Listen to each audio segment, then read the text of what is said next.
The departmental homepages have been completely revamped. All of the departments have the same 10 left navigational buttons, so if you know where something is on one particular department's area, you'll be able to find it on another department's page as well. Each department has a listing of its programs that it offers, usually with a brief description describing the program and then a link to the particular program guide where you can learn more about that program.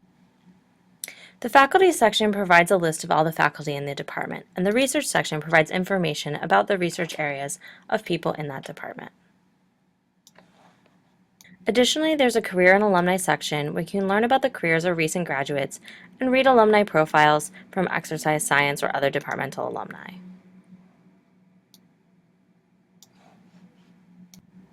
Each of the departments has a student resources section where you can view resources specific for students in that department. It also has a directory of faculty and staff in the department as well as a news archive. Some of the departments have unique facilities and they appear below the news archive in the navigational menu.